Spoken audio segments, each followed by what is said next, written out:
This is a 2022 Honda Accord Sport 2.0T, a run-of-the-mill family sedan that does all the things a family sedan is supposed to do, yet punches above its weight when it comes to driver engagement and entertainment. My name is Robin Warner, an experienced engineer and magazine editor, and I'm going to take you around and inside the car, as well as take it for a drive through a variety of roads to show you how it works.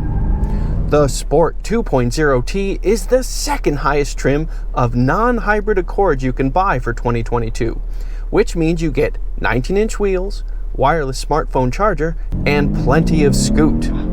And that's because this is the least expensive Accord you can buy with the turbocharged 2-liter inline 4-cylinder engine producing a peak 252 horsepower and 273 pound-feet of torque. That power then goes through a 10-speed automatic transmission and onto the front wheels. The base price for a 2022 Honda Accord is $26,485, and my Sport 2.0T test car cost $33,625. For those that are interested, I included detailed specifications including dimensions, fuel economy, and options in the description. Alright, let's take a look around the car. Well guys, here it is, the 2022 Honda Accord Sport 2.0T. Now this particular car is painted in San Marino red, and because it's a Sport, it has a couple of little black accents around it, like black on the side view mirror covers, black rooftop antenna, black rear spoiler, and a bit of black on the 19-inch wheels as well. You are looking at a front grille that was updated in 2021, and in my opinion, it's definitely an improvement over the original 2018 10th generation front grille. I've got a picture of that original one, so you can get a contrast right there. They're subtle changes, but they just go in the right direction. These are nice looking, both low and high beam full LED headlights right there, and you've got a nice little fog light down low as well. And by the way, this is an aluminum hood. Looking at the car in profile, it follows the modern recipe for what a sedan should look like, which is more coupe-like. So instead of a more traditional looking shape, you've got this sloping roof that comes down kind of in a fastback shape, and you know, the roof itself slopes down. But I think Honda did a good job with their interpretation of the modern sedan shape, and I do like this polished metal finish of the window trim right here. I think it's a nice little pop of brightness, even shines above this bright red paint. I also like this character line that runs just above the headlights, all the way just above the door handles, all the way to the tail lights. And generally, as four-door family sedans go, I think this one looks lovely. In back, you get a different view of this neat little rear spoiler right here, and a reminder that this is a 2-liter sport trimmed Honda Accord right there. We also have dual exhaust tips there, and of course we've got this like phony fake big exhaust tip shape right here. The real exhaust tip is behind it right in there. But again, generally speaking, this is a big and pleasant family sedan, and I think it's worth looking inside. We've got just under 17 cubic feet of luggage space right here. And if you need more space than that, we do have folding seats.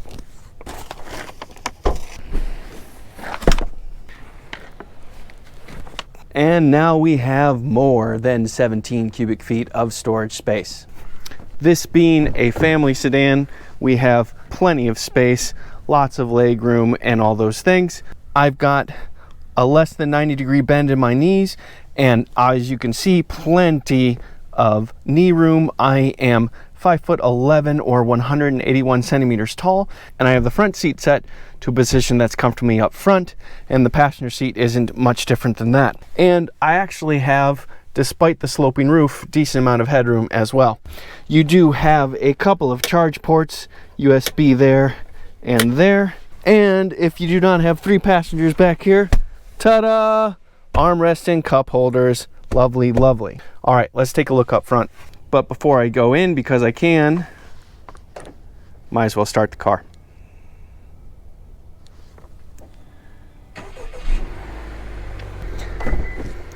Pretty typical black interior with the pretty typical things here.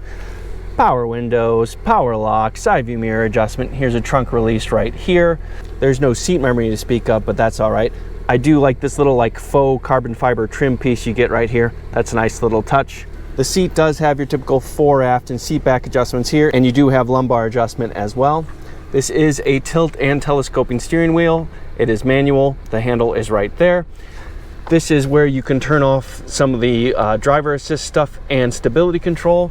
And this is a sport with what they call sport pedals. The seats themselves have pretty darn good upper and lower bolstering right here. I could do with just a little bit more, but it's really not bad. But this is a good material, it feels comfortable, and the seats are generally supportive. Also, if you want, the seat belt height is adjustable right here.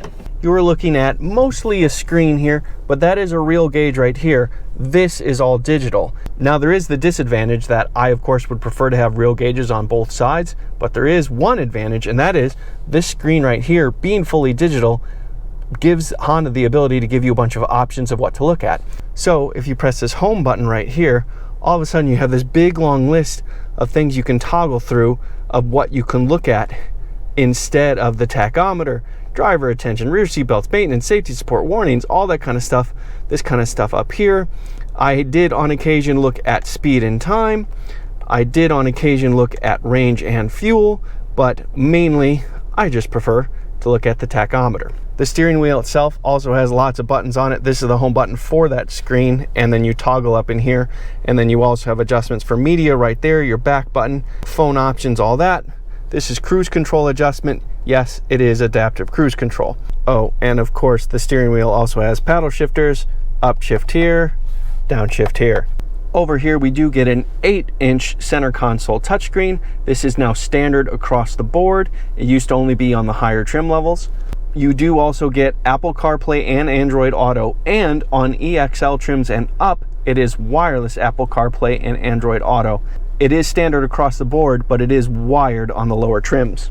EXL models and up also get wireless smartphone charging. It is down there. You also have 2 USB ports right there and a third generic charging port right down there. You do get dual zone climate control and heated front seats. You also get a couple of cup holders, an electric parking brake, and this push button Prindle that Honda's been using for a little while now. These are your drive modes. I'll talk about those in just a moment.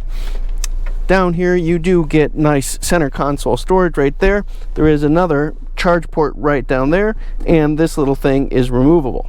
Looking up, there is options for adjusting the moonroof. The moonroof has a manual privacy panel right there, and of course you also get sunglass holder. Okay, drive modes. You get 3 drive modes. You get standard, you get sport, and you get eco. I'm really happy that it's just 3 drive modes and not a whole bunch of stuff tacked on.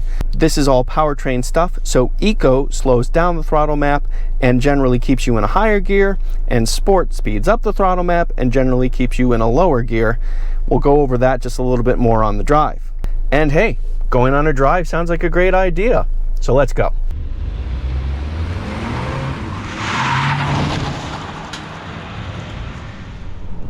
Hi everybody, very happy to be in this 2022 Honda Accord Sport 2.0T, and the 2.0T part is a pretty important part. Now this is one of 6 trims for the Accord, and that's not including the hybrid, okay? So you have the base trim, which is the LX, then you have the base Sport, then the Sport Special Edition, which is Sport SE in a lot of places, then you have the EX-L. After that, that's when this Sport 2.0T is available, and finally the Touring 2.0T, which is the top trim of the class.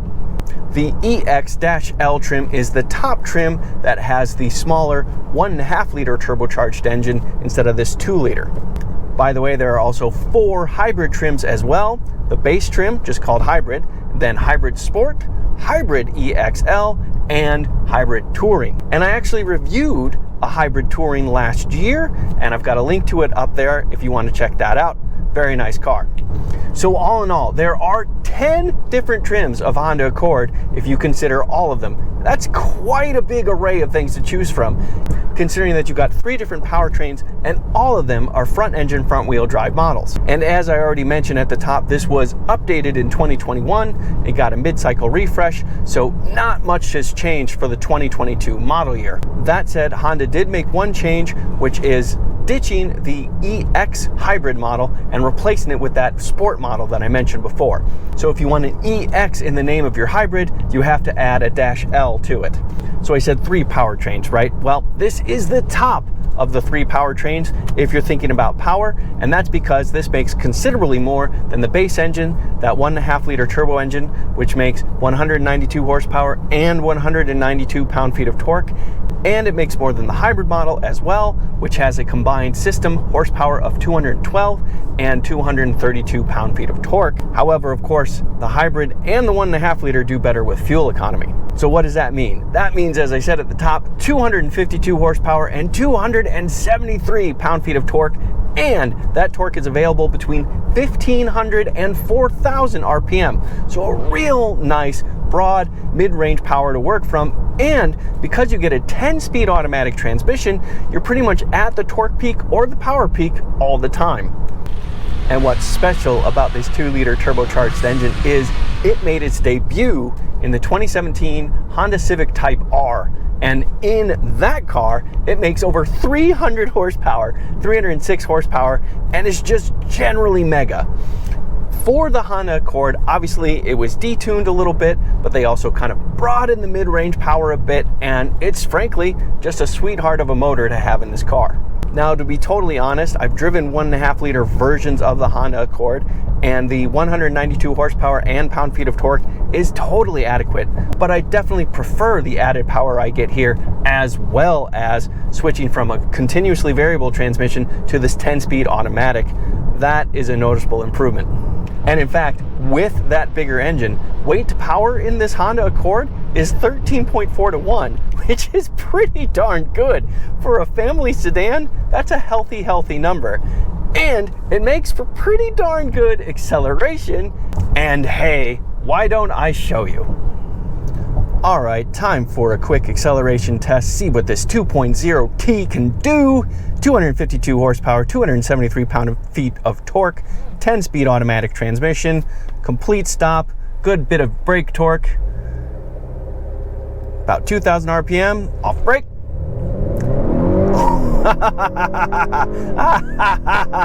So that was kind of a soft launch. It was a little bit underwhelming. I wanted a bit more of a jerk back, but then the turbo spooled up and the front tire squealed a little bit, and we are now hustling. Woo! Oh, that is a sports sedan worthy performance. Oh, what a great quick little car. I really enjoyed that. Yeah, high grades. 2-liter turbo. That is a great motor. We first saw it in the Civic Type R. It was fantastic there. And even when it's detuned and a bit more broadened to make it more hospitable for normal family use, it's still a strong car. Great motor. Real quick, I did say that it's sports sedan worthy while it was accelerating. Not quite, right? Not exactly. But it definitely feels a lot closer to a sports sedan than a front-wheel drive, front-engine family car deserves to. And this being a car, especially this being a car with the name Sport in it, I had to see how well it handled, so let me show you that right now. All right, everybody, time for a little handling test. I've got the car in sport mode, and I turned off the stability control. Let's see how this goes. Really, pretty darn decent punch. And I love the 10-speed. Yeah. Good balance. Not a ton of grip, but good balance.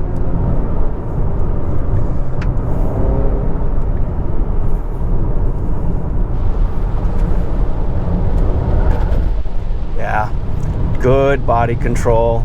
It's balanced. It's not super rigid. You're definitely getting some body roll, and we definitely have understeer, but everything is a good balance of everything else, and everything is very predictable, very easy to feel and read, so it's easy to find and dance around the limit. This is just a good, fun car to drive quickly.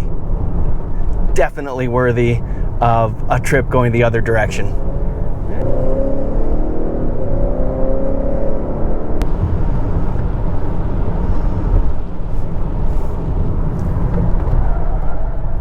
Yeah. That limit is just so easy to feel.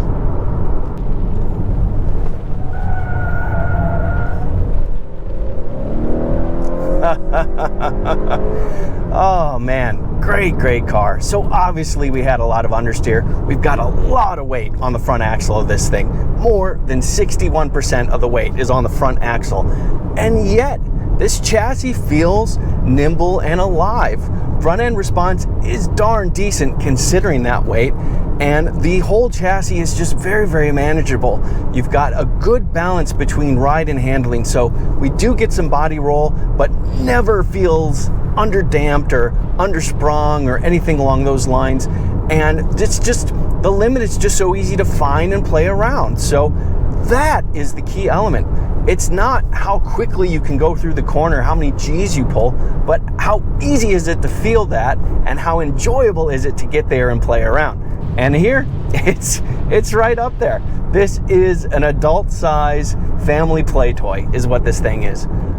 Now, again, when I say sports sedan, I don't literally mean put this up against the BMW M340i. What I mean is the behavior of this car is far above what you'd expect from a front engine, front wheel drive car. But of course, it can't be all fun and games and fun driving roads. Sometimes you just got to get places, which means going on the interstate. And I took it out there as well. Let me show you that. All right, heading on to the interstate. Stability control is back on, and I am now in the eco driving mode actually. Nice and slow throttle that way. Still very competent handling in eco mode. I mean, it's a powertrain driving setting anyway. Doesn't affect the suspension. We do have adaptive cruise control in this Honda Accord Sport 2.0T, 2.0T, and it is now set. This does also have lane keep assist and some of those fun little driver assist systems as well. Wind noise is pretty darn decent for your standard fare family sedan. Plenty competitive for the class, certainly. And road noise is good as well. Now, I did drive this on the interstate a bit before I recorded as well, and the adaptive cruise control can be a bit on the jumpy side, and even if something's in the other lane, but even just creeps towards your lane a little bit, you can sometimes get some pretty quick, pretty reactive slowdowns, and that's less than ideal. I wish the system were a little less reactionary. Adaptive cruise control aside, this is a very pleasant highway cruiser. Both wind and road noise are, on the top end of competitive for your standard family car sedan. And yeah, on top of that, I've got a nice fat steering wheel rim to hold on to. The seats are comfortable, easy to adjust to a place I like. All the switchgear is easy to reach, easy to use. And I think it's a good touchscreen, easy to read, easy to see. So this is a very pleasant place. I could easily absorb a lot of miles in this car and be very happy. Plus, we are tracking above 75 miles an hour and turning 1,900 RPM. Thank you, 10-speed automatic transmission. This is a 2-liter 4-cylinder engine spinning less than 2,000 RPM at interstate speeds. Yeah, all very good. Very happy with the way this car performs on the interstate. And if you do drive this car on the interstate, you are going to get pretty decent fuel economy. Not award-winning, but we get 22 miles to the gallon in the city, 32 miles to the gallon on the highway, 26 combined. And if you get the 1.5 liter, of course, those numbers improve. And if you get a hybrid version of that, those numbers improve a lot. I'll put some of those numbers up there so you can see what I'm talking about. And of course, a car like this, any car in 2022 is going to have a bevy of safety options. Honda is no exception. In this case, they call it Honda Sensing, and that is just the battery of options: driving assist, lane change mitigation, adaptive cruise control, and on and on and on. I'll put the list on the screen right there, as you can see what I'm talking about. From a driver's enthusiast point of view, it's fine. It's not good, it's not bad, it's fine. But hey, maybe that's what you're really looking out for, and after all, I am an old driving enthusiast curmudgeon. What do I know? So what is the 2022 Honda Accord Sport 2.0T? No, it is not a sports sedan. If you drive an actual sports sedan, if you drive a 3 Series or the new Genesis G70 or anything in that category, you can quickly feel the difference. But it is a darn fine family sedan. It does all the things you need the car to do. It offers plenty of space for passengers, plenty of space for luggage. You have flexibility with the folding seats, the 60-40 split, and you've got the usual tech in here, the 8-inch center console touchscreen, wireless Apple CarPlay, wireless Android Auto, Bluetooth connectivity, wireless smartphone charger, all that kind of stuff. And then you have decent fuel economy. Then you have all the safety features, all those things that all the typical consumers look for. But then you also have a really enjoyable driving experience.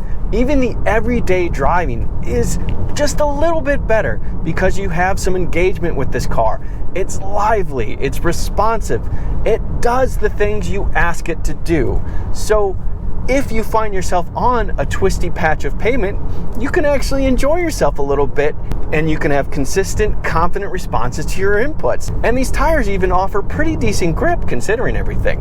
What this car is the sports sedan for the everyman, the car that doesn't destroy the budget, yet still offers some of the enjoyments that driving enthusiasts seek. And I really appreciate that the people at Honda put the work in to retain those aspects of the car while handling all the other things that consumers today demand. I'm Robin Warner. Thank you for watching. And if you are still watching, I would really appreciate it if you like this video and subscribe to my channel. Those things really do help me out a lot. Okay, goodbye. All right, you started life in the Honda Civic Type R. Show me. There it is. Yeah, come on. Oh, nice.